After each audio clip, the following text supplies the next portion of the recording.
Welcome into Pac-12 Preview. Yes, I am Michael Caratanudo at Diablo00 is where you can find me on Twitter. You can also comment in the comment section here. So yes, let's hang out. Let's have some fun. It is a huge weekend. It is here. Baseball wise, it is going on, my friends, and it has gotten here at the top of the Pac-12 is at stake. The regular season title, seedings for the Pac-12 tournament, which will be at Scottsdale Stadium. But that's a few weekends away, so let's not. So, but we're headed in that direction. So. But ASU, Stanford this weekend, Tempe, it is awesome. Well, Phoenix Muni, but yes, right in the stone's throw there from Tempe. And it is huge. It is huge. It's fun, especially this time of year. Obviously, races going on in conferences all over. Yes, you want to win the regular season. A shot to host a regional as well. The other side to it too is with the Pac-12 tournament with baseball going on, you would want to win the regular season. Huge chances are you win the regular season, you're going to host a regional. And then from there, you see, depending on rankings, maybe you're hosting a super regional. So,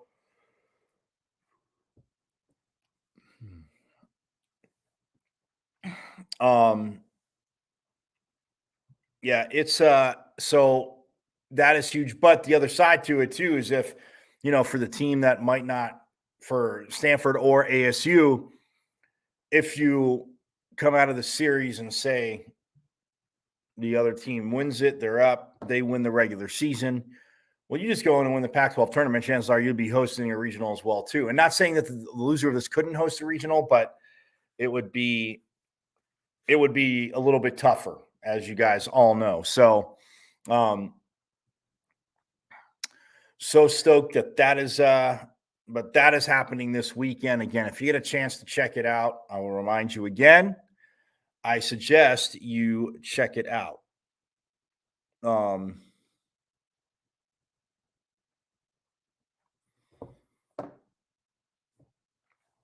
I definitely suggest you check it out because, Stanford just solid. You don't get to this point, but just throughout the years, you always think that somebody's got to they lose players that get drafted, go to the major leagues, and you figure, okay, this guy was really good. That you might not that they'll be bad, but they might come back to earth a little bit, and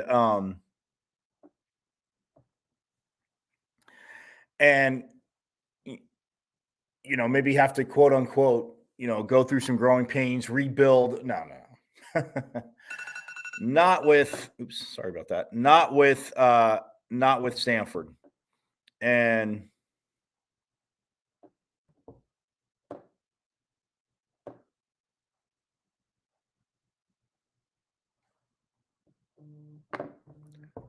for Stanford, it's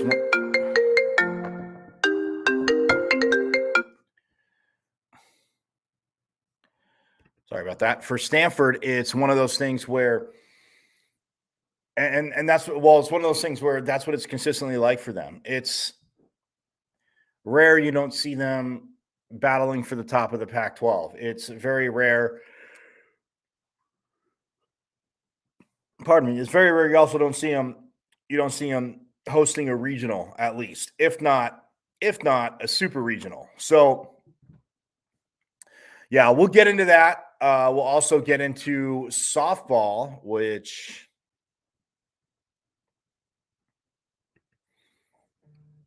I want to say this is the last weekend of.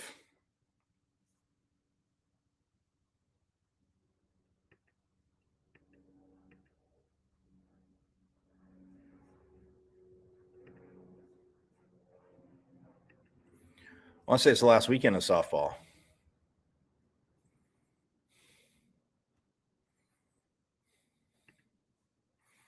Um,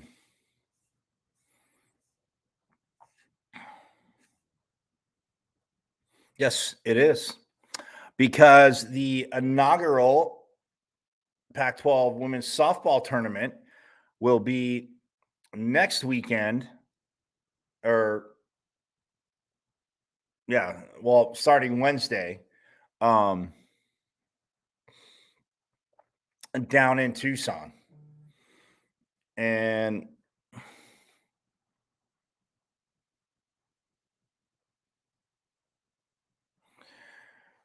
but the regular season, yeah, as you know, is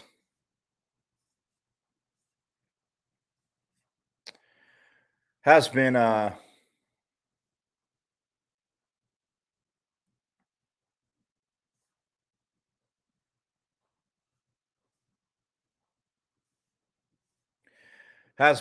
wrapped up by UCLA after that huge series victory over Utah last weekend in Salt Lake City. But other team, I mean, they're still jockeying for position for this, and um, jockeying for position for the Pac-12 tournament. But teams like Oregon and Washington, even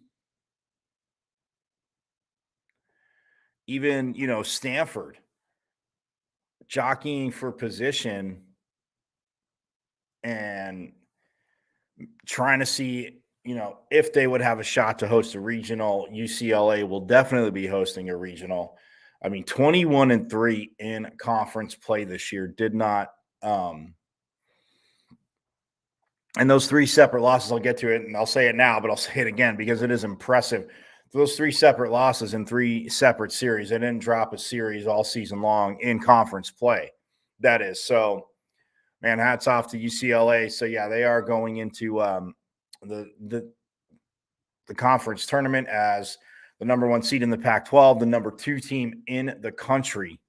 So after they played Utah last weekend on Monday, they played BYU. They stayed there in Utah, and Monday they played BYU and they beat them 7-2. So yeah, I mean, it's just, but like I said, for Washington, who's ranked ninth in the country, I mean, Stanford's still ranked sixth in the country. They were ranked sixth. So UCLA's two, Stanford sixth, Washington 9, Oregon 13, and Utah, even though, again, they lost to UCLA, stay in the top 25 because, well, you lost to UCLA. So the number two team in the country should beat everybody. I mean, if the rankings are right, except for the number one team in the country, which they did lose to early in the season. And that I feel that the Bruins are licking their chops to get back to them. But it is, again, one step at a time. And the first step is complete for UCLA as they won the conference title. So, but for the other teams, again, this weekend in softball makes it even crazier. Also, the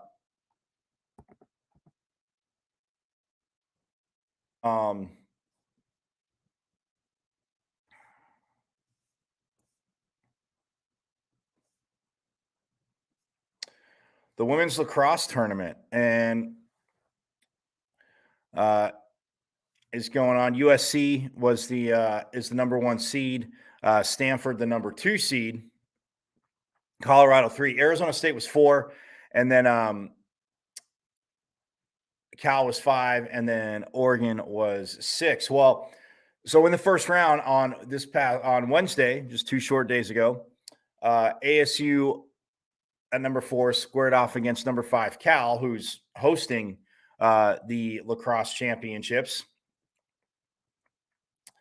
And number 3 Colorado took on Oregon. Well, Arizona State won the first game.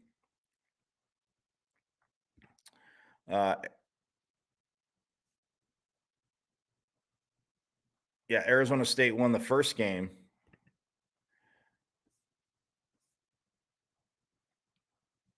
7-5 over Cal. Then on Thursday,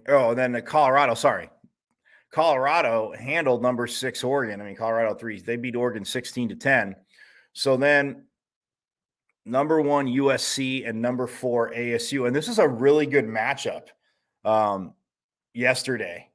Because I mean, I getting to watch it, I was like, man, and USC's number one, and ASU defensively, I mean, they have been, and I've kept up with it. I know I haven't talked about it enough.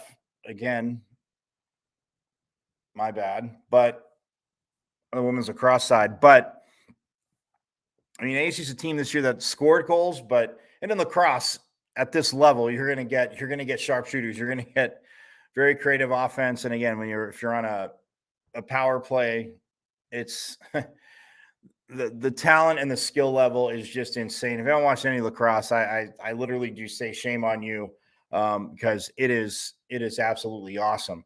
So USC took on ASU yesterday. USC did win 9-5, but I mean it's a game that where it was within 2 goals, and then in the fourth quarter, I mean through the first 3 quarters it stayed within 2. I think it was 6-4. I want to say it was 6-4 going into the fourth, and then USC outscored ASU 3-1. But when you look, and then so USC number 1 seed, they beat that. Then Colorado, the number 3 seed, taking on number 2 Stanford. And man, this game, I caught the highlights. So full disclosure, I did not catch the full game, but I mean they loaded up a lot in the highlights because this was amazing. 12-11 was the final for Colorado over Stanford. And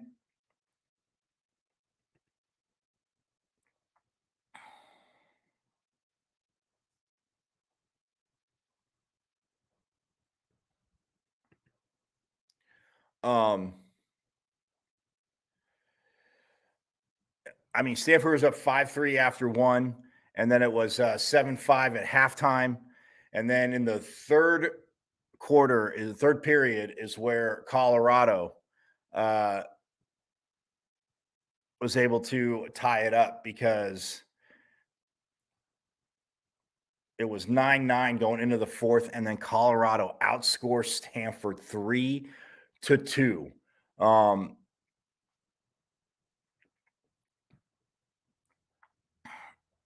and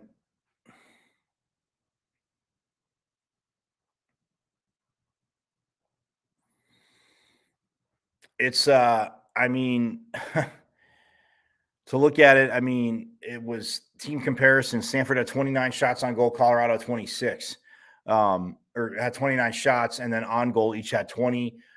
9 saves to 8 in favor of Colorado. Fouls, Stanford committed a lot more, 43-31 there.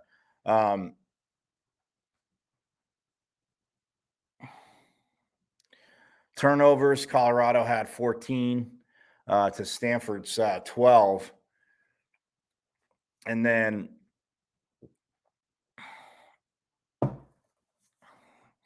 but yeah, I mean, just a beautiful, absolutely beautiful match. And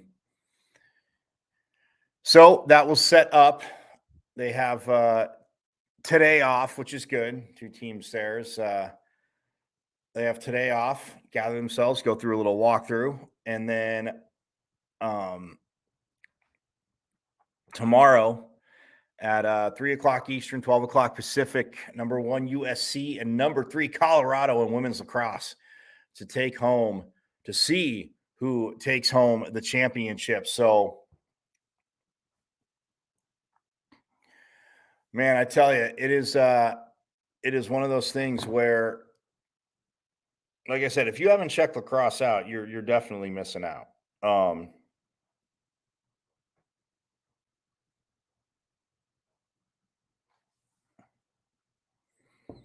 Yeah, you are definitely missing out because it is just phenomenal. And I know they show the men's championship on, like, ESPN showed it for years. As it gets this time of year, they'll show the tournament, but nonetheless, it is a very, very awesome sport to watch, to say the least. But we got a lot going on too. I mean, you look at, like I said, softball and baseball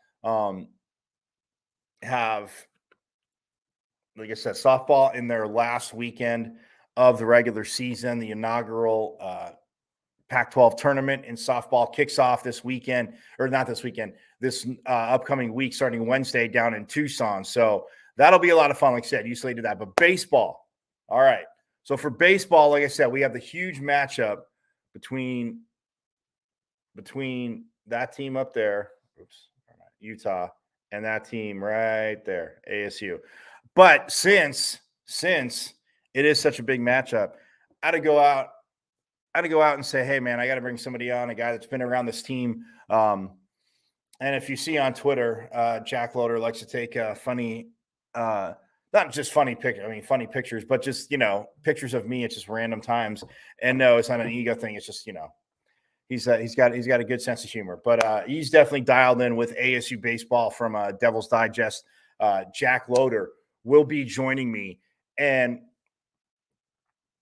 we're going to obviously talk about the series, but what it means standings wise, and then players to look for. And like I said, he'll get more in depth. I'm talking to him, I'll ask him to get more in depth on Stanford. So yeah, we will have,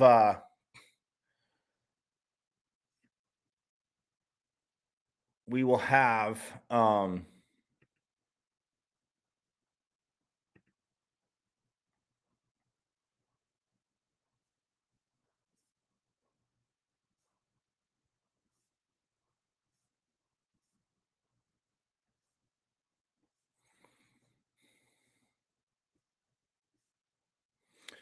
him on. I will have him on, and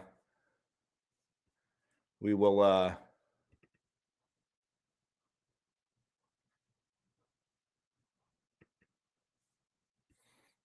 And we shall chat, because he is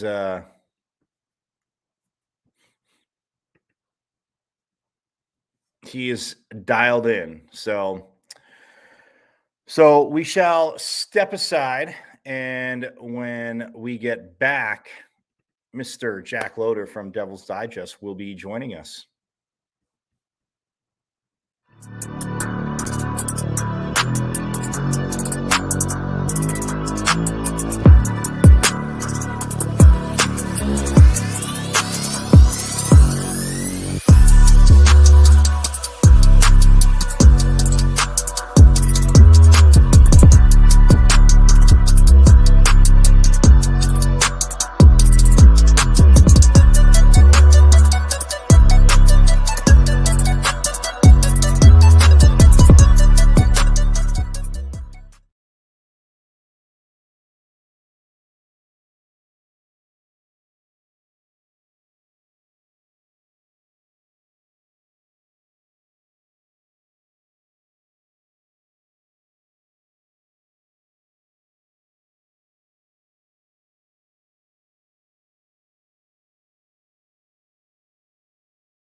Back here on Pac-12 Preview. And yes, like I said, it is going to be an awesome weekend in baseball, as it has been the last few weekends. I know I keep saying it, but it is Pac-12 baseball. Yes, every now and then there's a down year, but for you historians that know, Pac-12 baseball rules. So, yes, I'm a homer. That's fine. You can say it all you want.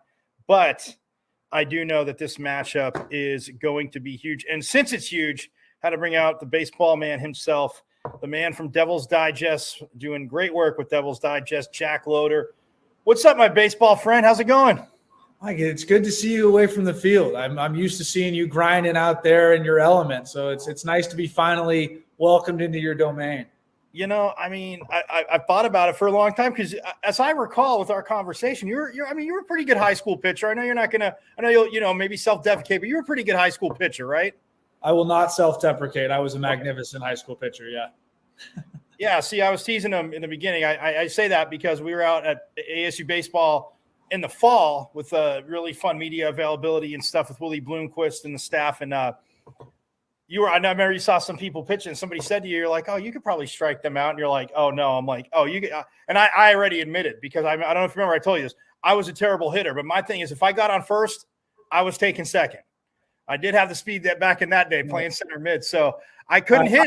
I love talking about my playing days as much as the next guy, but let's get into this. Yes. This let's get into ASU. Look, and it's a huge weekend. I mean, obviously Stanford's coming to town. I mean, Stanford, throughout, like I said, Pac-12 history. I mean, ASU, yes, it's been a minute, but if you go through the history of the Pac-10, Pac-12, I mean, ASU baseball does factor in whether they've played, spoiler, towards the end of the season, obviously a ton of winning seasons, but when you see this matchup coming in, and it just worked out, because I know we talked about it with media availability that they didn't have a midweek game, which, I mean, nobody could have really, you're not going to foreshadow, we're going to be up top with Stanford in the beginning of the season. Let's not have a midweek game then. But they didn't. Stanford coming in.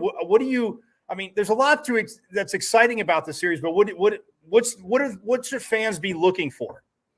Well, you're right. It's good timing with the midweek games. I think even as players will say, it's not that big of a deal. It doesn't change our routine much. I think the guys in that locker room were very grateful to get a blow this week and not have to worry about a non-conference opponent with such a huge series on deck.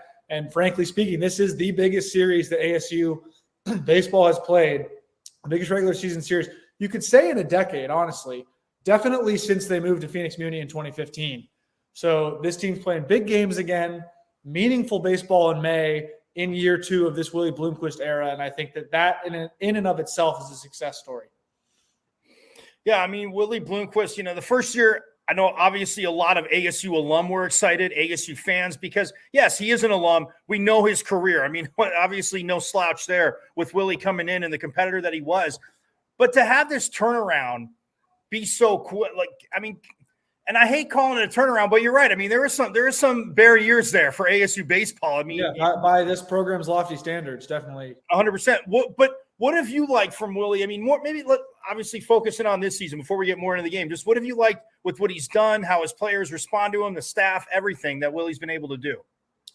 Well, Willie's always going to bring passion to the table. I think he did that as a player for sure, and anything he does in maroon and gold is going to be done with the utmost meticulous detail and care, right? It's a lot of tender love and care with Willie and Arizona State. There's not many people who love this university, its athletic department, and especially the baseball program like him. So, I think when they made this hire to get Willie almost 2 years ago now, in the summer of 2021, it was a game of like, hey, he's either going to get this program back to Omaha or he's going to die trying, right? There's not going to be any apathy here.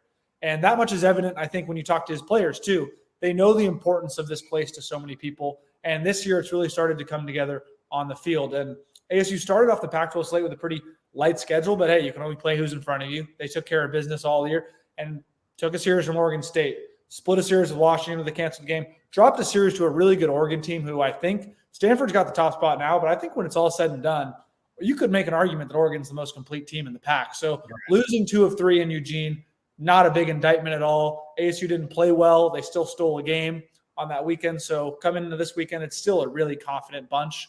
And I think they really emulate what comes from their manager, which is a really confident, baseball knowledgeable guy who has been vulnerable at times, has told us he's still learning, but is learning along the way. And he's becoming a more complete manager. It's really evident to see he's more comfortable managing a bullpen. He's more comfortable putting together a lineup. And I think the more confident that Willie Bloomquist gets, the more confident his team plays. Yeah, I'm with you on that because I've heard him say that too. And I kind of chuckle when he says that because you always want to be learning, as we know, Jack. But with his resume, it's like, really? How much is there for you to adjust to? But no, I mean, it is a great point. All right, tomorrow's starter, Timmy Manning, starting on a Friday. Obviously, it's, the first game of the series. You have Stanford here. But talk to obviously the fans about, his season and, him being the Friday starter. That's pretty huge. Yeah, it's rare a team that is as good as ASU is record-wise has a bit of a question mark and revolving door at the Friday night starter spot. That's not exactly what you want. And Christian Curtis has been the best starter for this team. He's the Saturday guy. You could argue he should be Friday guy. I think they just don't want to take him off the Saturday every 7-day routine, which I understand. Timmy Manning's had an up and down year. It's been mostly ups. He's been an effective pitcher for most of the year. Was the Sunday starter to begin with. Had a couple of good starts. A rough start kind of knocked him out of that. Had a really, really awful start in the midweek at Arizona a couple of weeks ago where he got tagged for 6 runs in the first inning. Didn't even make it out of that first inning. And then he kind of rebounded from that and had a pretty good start against Oregon State. So he's resilient. He's a pretty mentally tough guy. And his stuff plays. He's a lefty who throws pretty hard. He's not the most imposing stature-wise for a pitcher, but throws hard, has a really nice hook, really nice curveball, and his stuff plays. I think he's got a bit of a higher ceiling and a lower floor than what you'd want for your Friday guy, but the ceiling is right there stuff-wise to have it. Like, I wouldn't be surprised at all if he has a dominant outing tomorrow. Also wouldn't be surprised if he gets kind of knocked around by Stanford because that's a really good lineup. Yeah, it is. And before we get to the offensive part of it, you brought up the Washington game, and I kick myself for not asking this today, but the Washington game, it inevitably, yes, I get weather and it got, canceled, postponed then, and they're saying canceled. But if ASU and Stanford were to end up tied, this isn't the last series of the regular season. I know that, but if they end up tied, shouldn't ASU get to play Washington for that game to see if they could be up that game? Because, again, they each took one game. Fine, Washington would be saying the same thing, but for the Pac-12 not to make that up, isn't that kind of frustrating? Yeah, I think it happens every year in that there's always a couple of games lost in the Pacific Northwest. It rains a lot up there, and whether it's, the 2 Washington schools or the 2 Oregon schools hosting, you get rainouts. It even happens in the Bay Area sometimes. And it's really hard logistically to make up those Pac-12 games because you can't book a flight for 35, 40 people 3 days in advance. I'm not sure if they'd make it up if it came down to a tie. I think it might be easier to do that now that all the teams are congregating in Scottsdale for the Pac-12 tournament. So maybe if both teams wanted it, then ASU could play Washington at at Phoenix Muni or at Scottsdale Stadium. I doubt they would, though, because that's just another game. You're burning arms. Right. I think ASU at least would be happy to share the regular season title. And now there is a conference tournament that you could say, hey, this is partly what the conference tournament is for, is to settle any ties that you had in the regular season. So I don't think they'll make it up.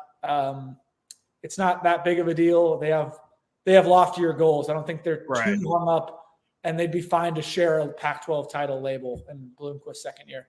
Right. No, and 100%. To me, I look at it that way too. And I thought about the Scottsdale Stadium thing when I first saw the schedule, and I was like, oh, but yeah, who do you really want to throw at that point? Because you're going into the you're not going to throw anybody. But let's look at the offenses for this game. You mentioned it. Tell us about Stanford's offense because, yes, throughout the years, Stanford has been a very consistent baseball team in the conference. But this year, man, this offense, I always hate to use the word surprising, but it does surprise me how all of a sudden, offenses just get better and better. But this Stanford offense, man, up and down the lineup, from what I've seen all year, is pretty loaded, Jack. Yeah, they reload better than anyone else because they lose guys to the draft every year. Last year, they had probably the best player in the Pac-12 and Brock Jones, who was a late first-round choice of the Tampa Bay Rays. I thought, hey, that's going to be a hole. Hello, Braden Montgomery, who was the freshman of the year last year. He's an All-American this year. I think the 2 names you could really go through all 9. If I had more time, I'd say I'd go through all 9 with you. But really 2 names to look at. Braden Montgomery, outfielder, one of the 3 or 4 best hitters in the conference, also gets on the mound throwing 95, 97 and closes games for them. he is just a specimen, a real once in every 4 or 5 years type of player for Stanford.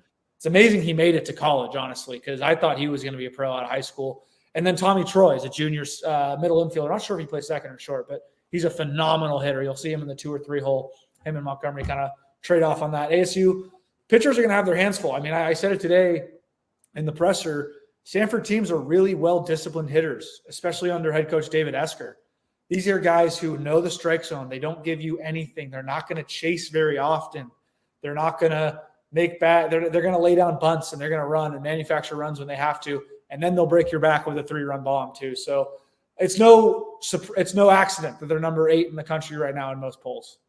Right. And then, on the other side, though, offensively for ASU, I mean, yes, he's been out, but even if he's not behind the plate, to get the bat in the lineup of Ryan Campos, and we said it in the beginning, I mean, it's been a very good offense. I mean, yes, they have put numbers up. They've given up, but this team has no problem grinding and hitting. But to get Campos back, it is big, but I mean, how much more, I guess, I don't want to say relaxed, but how much more calming is it for the lineup?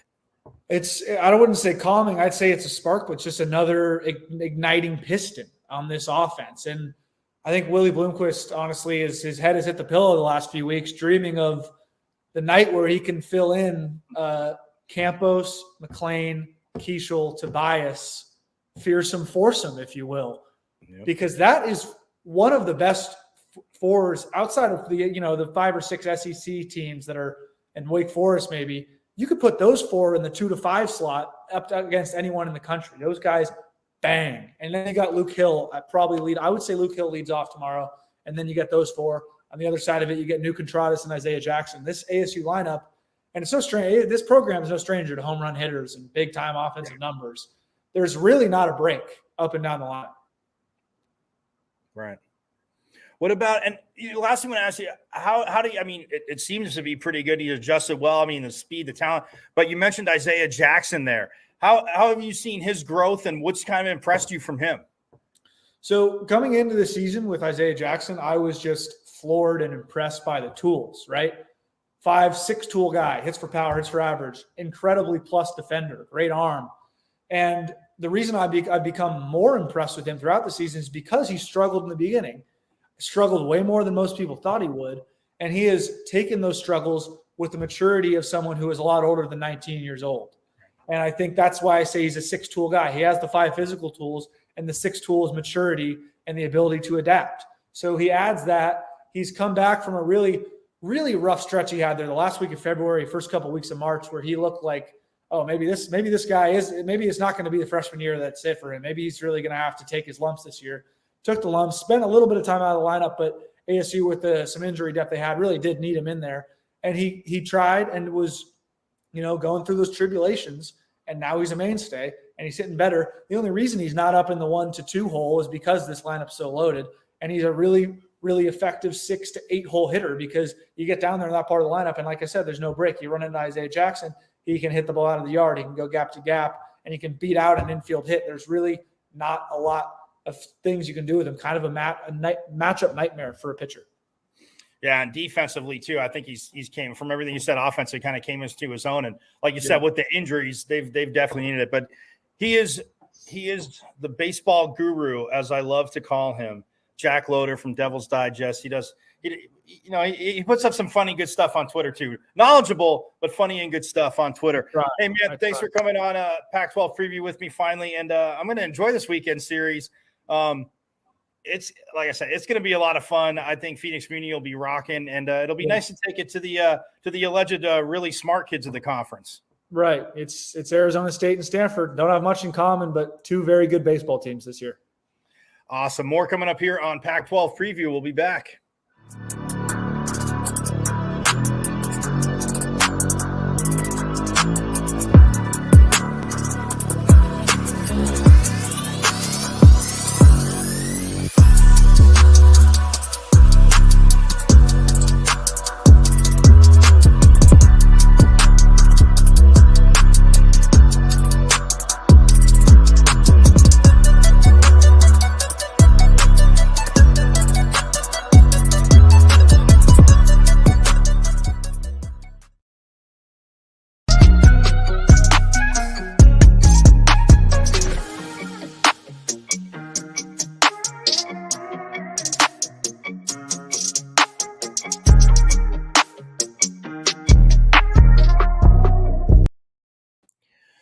And I am back. So great to have Jack Loder on. Again, a wealth of baseball knowledge. And again, always love to kid around with him. But I mean, on the serious side, knowing his stuff, knowing Pac-12 baseball. And yeah, I mean, like what everything you said about Stanford, I mean, I've been saying about them to an extent, not as eloquently, of course, as Jack. Got to give him his props there. But I mean, Stanford ASU, I mean, this is rivalry that I saw for years growing up, and in the when it was the Pac-10 and even the Pac-12, and like I said, it's been a minute for ASU. And like I said, it's almost been a decade since ASU's been playing big games, and Willie Bloomquist a lot to do with that. But this lineup that he was talking about, again, it's one of those things where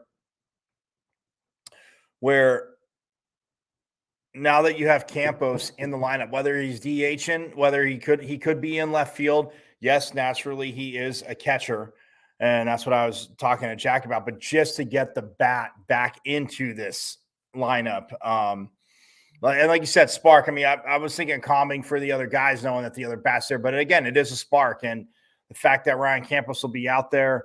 The Devils have sustained their share of injuries this season, unfortunately. So to look at it, it's when you look at it, it's one of those things that Willie Bloomquist, again, it's had the right attitude. You talk to him, he's got the right attitude. So yes, I will be out there this weekend, and I know I have in other weekends, and it's worked out.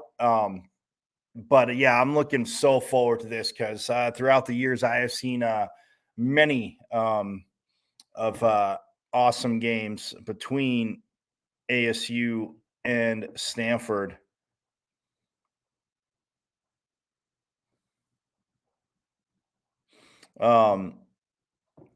And I look forward to this. So it'll be, again, absolutely awesome. Just again, I want to thank Jack Loder, obviously, for coming on, hanging out with us, and enjoying, again, his knowledge and his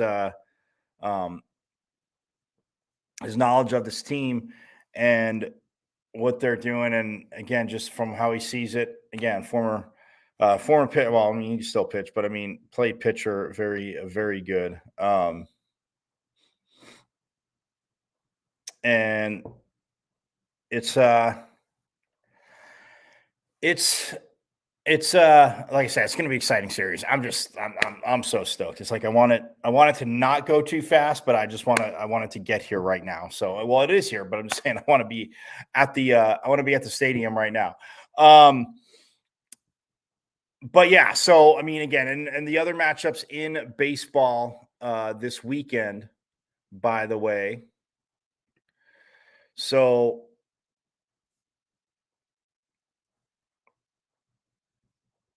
Utah will be taking on Oregon State. And it's big for Oregon State. Again, they're number 20 in the country. Oh, I didn't even mention that. So rankings wise, by the way, Stanford is 7.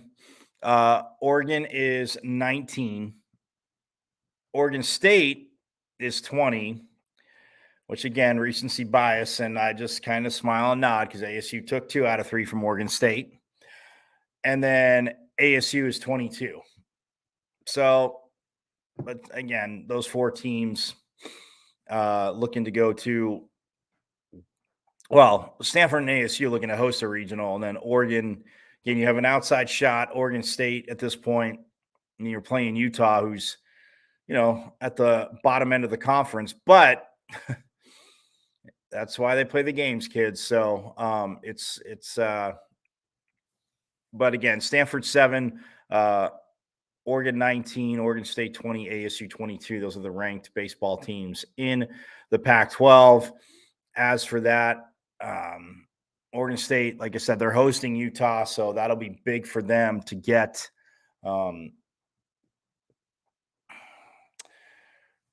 big for Oregon State to get at least 2 out of 3 series victory, if not the sweep. Arizona's playing Air Force this weekend. You have the odd number of teams. This is the weekend they drew to have that they're just playing a non-conference opponent, but that's down in Tucson. UCLA and Cal. in Los Angeles, and then Oregon and USC also in Los Angeles. Yeah, so both USC and UCLA hosting this weekend, as is ASU and U of A. And Stanford, like I said, and ASU here in Tempe. And then the Apple Cup battle. Washington State will host Washington this weekend. And like I said, standings wise, for Washington State, they're 7-13 in conference, 26-17 overall. But Washington at 11-9 in conference play. And I mean, look, you get a sweep, you're 14-9. So you're hoping Oregon maybe only wins 1 out of 2. If ASU drops all 3 to Stanford, they'd be 14-9. If Stanford drops all 3 to ASU, which I don't see a sweep from any team, either side. Both very good. I don't see a sweeps on either side. So I think somebody wins 2 out of 3 to overstate the obvious. But it'll be one hell of a series. But yeah, I mean, you look at, like I said, Washington at 11-9 and playing Washington State this weekend. There's nothing more than Washington State would love to do.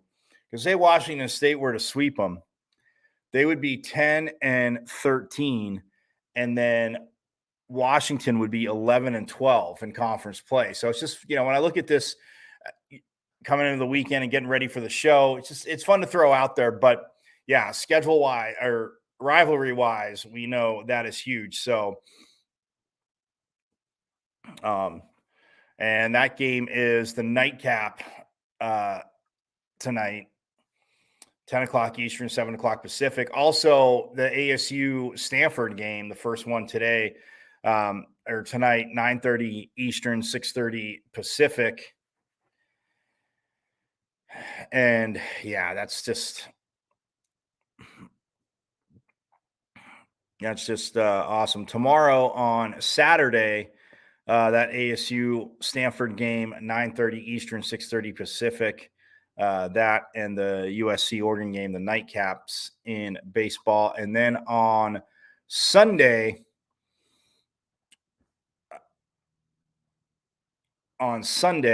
we have ASU and Stanford, 3:30 Eastern, 12:30 Pacific time. So just, again, a heck of a weekend series to check out.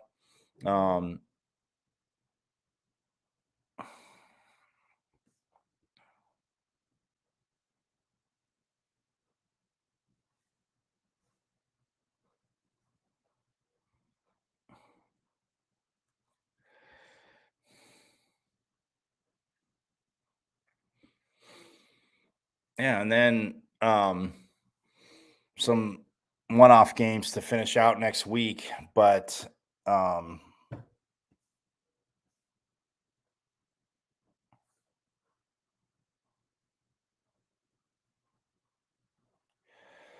we'll get to that on Monday. So yeah, that's the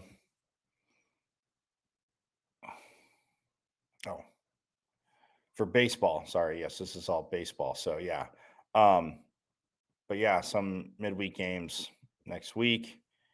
But yeah, just a huge, awesome series.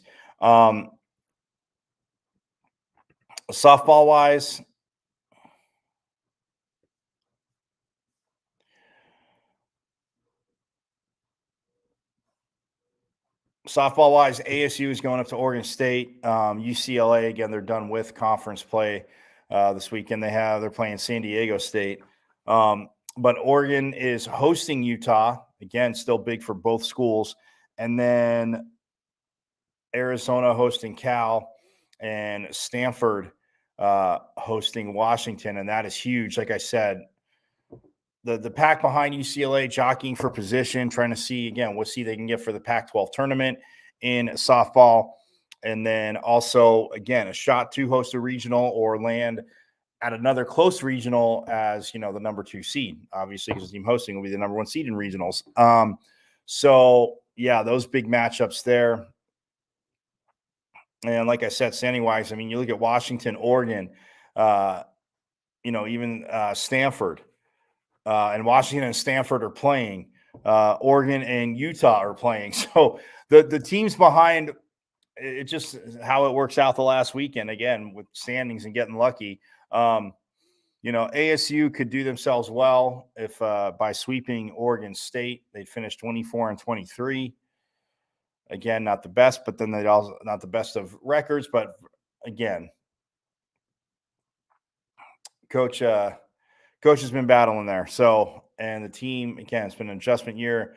She got hired in the summer, a little bit behind the transfer portal, again, able to bring players in, but it's a team that will battle. And people say, oh, well, that's what everybody always says about a team with not a good record. No, there's teams with good records that just don't battle, that put their heads in, I'm not going to say fully in the sand, but just kind of go through the motions. Let's say that teams just go through the motions. And this is an ASU team that isn't doing that. So the sweep of Oregon State can put them at 8-16 in conference play, and then 24-23 overall, and getting big momentum going into the Pac-12 tournament. So, but yeah, for Washington, Oregon, Stanford, Utah. I mean, Utah again playing Oregon, Washington playing Stanford. So again, any of those teams sweep. I mean, Oregon is definitely rooting for Utah to an extent, and yeah, Oregon is rooting for Stanford. Apologies. Oregon definitely rooting for Stanford, and figuring they can take care of business too. And if Oregon, sweeps Utah, but that's just the fun of it. But those four schools, those are going to be some awesome games to watch. Stanford and Washington are on ESPNU tonight. And that is, let's see.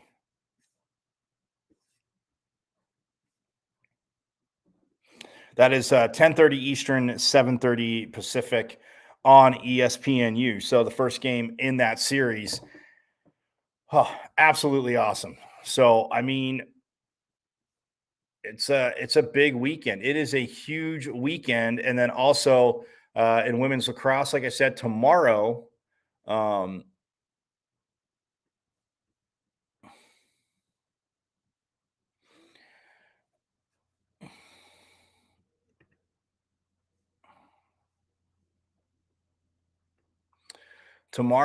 at 3 o'clock Eastern and noon Pacific, the women's lacrosse, the Pac-12 championship game, number 1 USC and number 3 Colorado.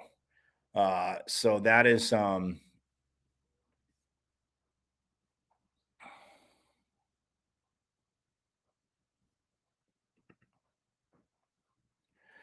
USC and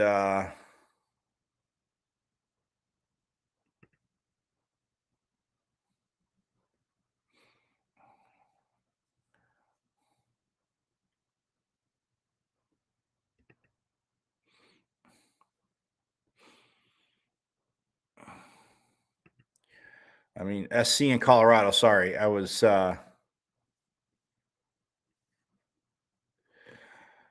USC beat Colorado on April 14th, the last time they played, 16-13 in Boulder, at Kittredge Field in Boulder, Colorado.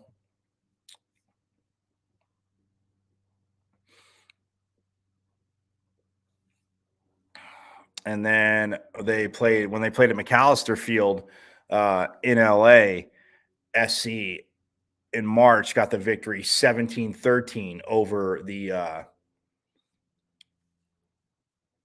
Buffaloes. So it's a USC team again poised to the third time again is the toughest.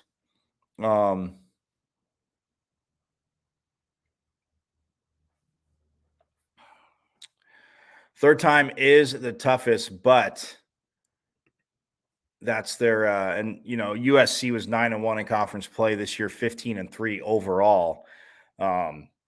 Stanford, who again lost to Colorado 12-11, that insane game. If you didn't get a chance to watch it live, don't just watch the highlights. Go back and watch the whole game, because just a phenomenal matchup there. And then Colorado on the season. Again, they were 7-3 in conference play, 11-7 overall. ASU was 3-7, 6-13 overall. Cal 2-8 and 5-13, and Oregon 1-9 and 5-12 overall. But USC again took those two from Colorado earlier. Just wanted to get that out there. So 3:00 Eastern, noon tomorrow, and that game is women's Pac-12 championship in lacrosse, and USC looking to bring it home, but they will be playing going out on a crazy limb when all the brackets get set. They shall be playing for a national title. Will the Lady Trojans in lacrosse? I mean, they'll be in the tournament, so sorry. And they're looking to get to a national title, but again, huge. I'm going to wrap it up. It's been the theme of the show because it is a huge matchup. But no, not just because it's the Sun Devils and I'm a homer, but Stanford, look, 15-6 overall in conference play. ASU, 14-6. Stanford, 28-13 overall. ASU, 29-15 overall. And like Jack, talking to Jack, losing games in the Pacific Northwest, again, not a surprise, but ASU and Washington had each won a game. So chances are, again, they're not going to make that game up. So if ASU and Stanford were to end up tied, they would be, regular co-conference regular season champs. But again, there's a little bit to go. So it's not the last series of the weekend. We'll see what happens. But yes, it all gets underway tonight at Phoenix Muni as ASU and Stanford, 9:30 Eastern, 6:30 Pacific, and TV West on Pac-12 Insider, which is, can you figure maybe I don't know, maybe ESPN2 would have picked that one up. Just saying, just throwing it out there. But that's just how it is. So yes, the huge matchup is here. Again, want to thank before you get out here, want to thank Jack Loder again from Devil's Digest, my friend, coming on and giving you again a solid look at this series, and again to expect the fun of it. So want to thank Jack for that, and then everybody check out. I mean, I know a lot of obviously. Well, the Stanley Cup playoffs, you know me, I've been glued to them. They are phenomenal. Hopefully the Devils can do better than 5-1. Lost to Carolina, which is how they open up the series with the Rangers. So, again, not really thinking Lightning's going to strike twice in the same spot, but nonetheless, who knows? NBA playoffs, Suns and Nuggets play tonight. Suns trying to, just defend the home court like Denver did. So, worry about getting that one game later in the series from Denver. Then, Lakers, Warriors, Sixers, Celtics, Heat, Knicks, you got it all. And then, like I said, Devils, Hurricanes, Vegas, and Edmonton. That series is going to be insane. And then Dallas and Seattle. And then Florida, up 2 games, took both on the road after being Game 7 Road Warriors in Boston. Florida, I love, again, ASU. I mean, we got hockey in the Pac-12, a lot of club, but ASU has a Division I team, as you all know. So Florida took Game 7 in Boston and then took the first 2 road games in Toronto because Florida is just destined to ruin my Stanley Cup playoff bracket. They are destined to do it. They are after me. No, not solely after me. They're after a lot of people outside of, I'm sure, of Panthers fans. But anyway, going to get out of here. Again, I want to thank Jack Loder for coming on. And, as we get closer to the Pac-12 tournament, we're going to have to have him back on talking about the teams, the matchups, and where these teams might be going for regionals. But again, that's we got a few more weekend series to go. So that'll be fun. It'll be very fun, to say the least. So good to get out of here. Again, everybody have a great, safe weekend. Don't cause too much trouble. And, check out like I said, you got a lot of awesome college baseball. Check out that ASU Stanford series. If you don't check it out, I don't know what to tell you. It is it is going to be phenomenal, and the atmosphere at Phoenix Muni is going to be electric. So, anywho, have a great weekend. I will see you on Monday, same bat time, same bat channel, and enjoy your sports. And as always, forks up.